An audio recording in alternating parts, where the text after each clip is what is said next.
Wow, I muttered to myself as the snowflakes started to fall. They gathered in fluffy clumps on the windshield before my wipers cleared them away. I'd been waiting for what felt like an eternity, maybe 15, no, 20 minutes now, in my sister's driveway. If I had chosen to wait inside with her, I'd have been suffering from a runny nose and puffy eyes due to her two gray cats. Those little devils were cute, but they wreaked havoc on my sinuses. Every Christmas, our family made the annual trip to my grandparents' cabin tucked away in the woods of Hope, Alaska, and I'd hoped to beat the heavy snowfall that was in the forecast. Since my sister's license was suspended from a Dewey, here I was, a captive of time, with my finger tapping anxiously on the steering wheel. My mother had asked me to pick up my sister. I had dreaded it from the start. It wasn't that we hated each other. We just weren't as close anymore. After decades of constant arguments and bitter disagreements, we had become distant and our relationship had faded. Yes, we were siblings, but it felt more accurate to call us the remnants of what siblings once was. And finally, like the gates of Valhalla, her front door opened and out she came. Her hair was now forest green. The last time I'd seen her, it had been white. The time before that, it was violet. Everything I asked as she struggled her way to the passenger seat. She responded, adjusting her glasses and stashing a few bags in the back seat. And just like that, we were on our way. Hope was about a 30-minute drive, and it didn't take long for the awkward silence to envelop us. And the fact that the radio in my car didn't work and the broken auxiliary port made the music sound like it was having a seizure didn't help. By the time we reached the turnoff for Hope Highway, the road was becoming a thick white sheet. Fortunately, on Christmas Eve night, the journey to Hope's small community was swift and devoid of other vehicles. The cabin was hidden in a forest of trees, 5 miles off the main road. As I made the turn, my sister rolled down the window, pulled out a joint, and lit it with her lighter. "Want it?" she asked. The snow crunched beneath us now while I'm driving. "It's a straight path, we're almost there already." She took a drag and exhaled it out the window. "I just want to focus on the road right now, okay?" She often pushed up her glasses. "If you're that worried, maybe slow down a bit." There it was, a baited comment, an attempt to lure me into an argument. This time, I wasn't taking the bait. She could deal with us getting there faster. The drive was almost over, and soon I'd be in a warm living room with my feet up, a spiked eggnog in my hand, and Bobby Helms' Jingle Bell Rock in the air. I could already hear Uncle Jed telling one of his crude jokes. "Why does Santa Claus have such a big..." "Dude," my sister screamed, poking my side and snapping my attention back to the windshield. The car had just finished navigating a bend in the road, and there in front of us stood a massive reindeer. Its eyes were wide open and vacant, and it didn't budge as our high beams illuminated it. In a panicked rush, I swerved the steering wheel desperately, and the car veered wildly to the side, spraying slush in all directions. The reindeer, or caribou, remained unmoved, even as our bumper came inches from its nose. We came to a crunchy stop off the main path. "Jesus," I sighed, feeling relief wash over me. "Did we hit it?" "No," my sister said, leaning out the window to check while exhaling another puff of smoke. I turned the steering wheel back around and pressed on the gas pedal, but the wheels always spun in place, kicking up clumps of slush and snow without moving an inch. "Perfect," I grumbled, unfolding myself from the seat to investigate. The two front tires were buried in black slush, it practically swallowed by a mound of snow. I kicked at it to clear the icy debris from the treads and wheel well. When that tired me out, I resorted to scraping it off with my fingers. "Screw off, Prancer," my sister muttered, directing her comment toward the dark silhouette of the reindeer with gnarled antlers reaching for the treetops. And then she let out a startled cry, followed by a "what the heck." I looked up from the snow pile. The reindeer was now standing on its hind legs, an odd and almost comical sight, as if it were a character from a children's book. But out there, in the silence of the woods, it sent shivers down my spine. The way its indistinct shape balanced on just two legs felt eerily human. For some reason, I noticed that it didn't have a tail. Its muscular neck twisted to the side and emitted a terrifying scream like metal grinding against metal.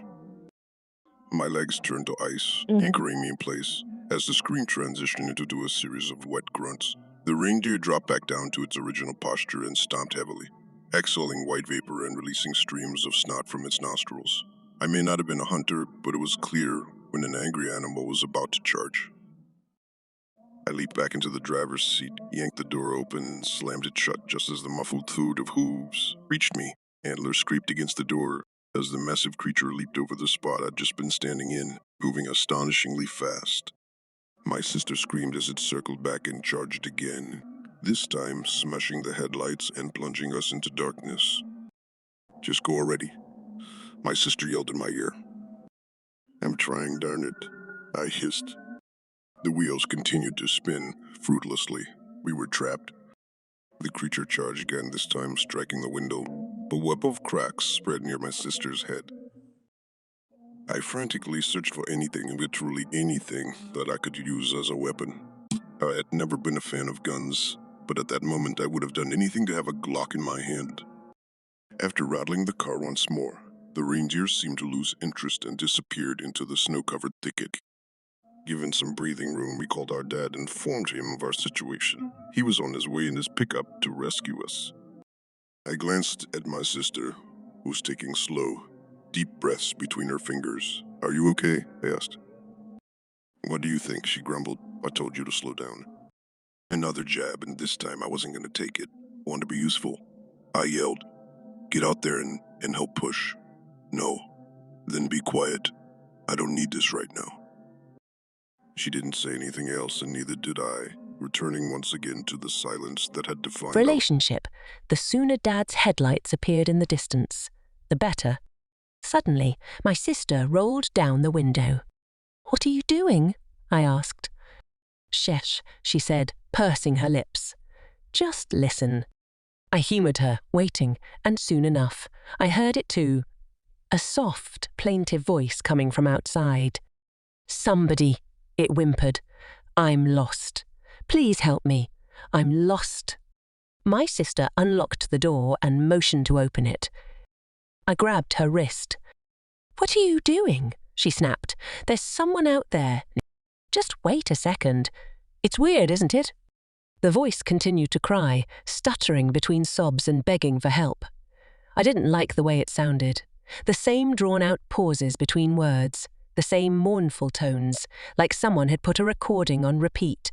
Something didn't feel right, and my instincts were raising red flags. Then my sister looked at me, her expression morphing into shock. She jerked back, pressing both shoulders against the car's interior. Words that sounded like they wanted to come out of her mouth never quite made it past her throat. I turned to see what had caught her attention. It had the face of a man, surrounded by the mottled fur of a caribou's body. The skin was a withered brown, wrapped tightly around the elongated skull like crinkled leather. Snowflakes landed on its wide, expressionless eyes, melting into the dark centers of its pupils. It circled the car, bobbing its antlers and fogging up the windows as it peered inside. My heart raced in my chest, and I locked eyes with my sister, unable to express my shock. I should have grabbed my phone, taken a photo, recorded a video, anything, but my thoughts were in disarray. Then it emitted the same horrifying scream, and I realized its tight, contorted lips weren't opening. The sound was coming from its neck. Small, fleshy openings, flapping like mouths, were converting the high-pitched shriek into a mimicked cry of a little girl. "Help me! I'm lost! Help me!" Headlights illuminated the area as my father's pickup approached, clearing a path through the snow. The reindeer, or whatever it was, ran off and vanished into the snowy thicket once more. Nobody believed us. Why would they? If someone had told me that story, I would have thought they were on some kind of hallucinogenic trip. But the reality of what I saw was cold and impossible to dismiss. Instead of sleeping that night, my sister and I conducted some research that led us to the myth of skinwalkers, entities capable of mimicking voices and transforming into animals to lure people into the woods. After reading other accounts, I had no doubt that we had encountered one. Every so often that night, I gazed out the window and scanned the yard, half expecting to see that leathery face peering from the edge of the trees. Neither my sister nor I ever made that trip again, much to the frustration of our family. There was a silver lining.